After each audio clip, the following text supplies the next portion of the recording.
অখেলোয়াড় সুলভ আচরণের জবাবটা ব্যাট হাতে দিলেন বাংলাদেশের দুই ক্রিকেটার মমিনুল হক এবং নাজমুল হোসেন শান্ত। বোলিংয়ের সময় অযথা বাক বিতণ্ডায় জড়াতে চান সফরকারী দুই পেসার। চোখ রাঙিয়ে রীতিমতো অভদ্রতার পরিচয় দেন এক ক্রিকেটার। বিপরীতে চুপ থেকে নৈতিক আচরণ করেন মমিনুল হক। এরপর হাফ সেঞ্চুরি করে দেখিয়ে দেন নিজের যোগ্যতা। পাকিস্তানি ক্রিকেটারের এমন আচরণ এবং মমিনুল এবং শান্তর জবাব দেয়া নিয়ে বিস্তারিত জানব রিপোর্ট।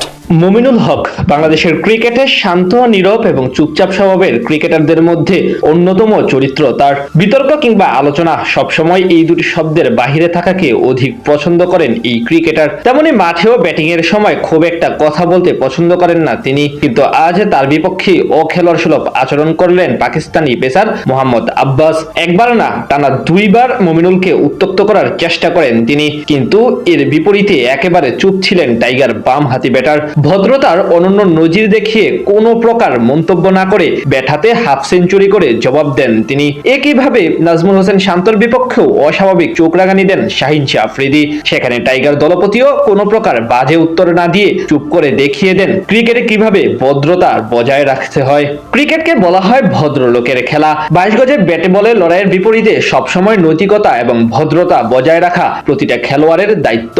এখানে প্রতিটা ক্ষেত্রে এসব বিষয়ে বাড়তি সতর্ক থাকতে হয়। তবে আজ পাকিস্তানি পেসারদের ধৈর্যহারা হয়ে উল্টো কাণ্ড ঘটাতে দেখা গেছে। বোলিং করে আউট করতে না পেরে শেষে মেজাজ হারিয়ে রীতিমতো বাংলাদেশি দুই ব্যাটারের দিকে তেড়ে গেলেন তারা। বিপরীতে চুপ থেকে নিজেদের আচরণের বহিঃপ্রকাশ দেখিয়ে দিলেন টাইগার দুই বামহাতি ব্যাটার। ঘটনার প্রথমটিতে দেখা যায় পাকিস্তানি পেসার মোহাম্মদ আব্বাসের ফুলার লেন্থের এক ডেলিভারি সামনে পায়ে ভর করে ডিফেন্স করতে গিয়েছিলেন মমিনুল, কিন্তু বল চলে যায় ব্যাটের পাশ দিয়ে উইকেট কিপারের হাতে।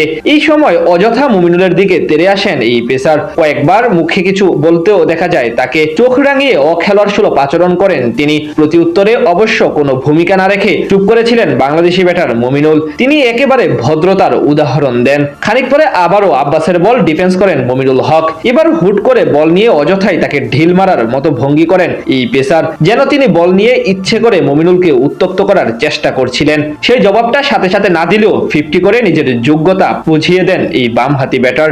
এর আগে প্রথম ইনিংসেও 91 রানের নান্দনিক ইনিংস উপহার দিয়েছিলেন মমিনুল। এদিকে শাহিন শাহ আফ্রিদিকেও দেখা যায় অযথা নাজমুল হোসেন শান্তর সঙ্গে বাগবিতণ্ডায় জড়ানোর মতো প্রচেষ্টা করতে, কিন্তু সেখানেও নীরব ভূমিকা পালন করেন বাংলাদেশি অধিনায়ক। চুপ থেকে ভদ্রতা দেখান। এরপর তিনি অর্ধশতক তুলে দেখিয়ে দেন আদর্শ ক্রিকেটারের নৈতিকতা। দিন শেষে অবশ্য এখন চালকের আসনে বাংলাদেশ দল। প্রথম ইনিংসে শান্তর সেঞ্চুরিতে 413 রানের পুঁজি পাওয়ার পর মিরাজের ফাইফারে পাকিস্তানকে 386 রানে অল আউট করে দেয়। এরপর এখন 152 রান করেছে 3 উইকেট হারিয়ে। সব মিলিয়ে টাইগাররা এখন তাদের চেয়ে মিরপুরে 179 রান এগিয়ে।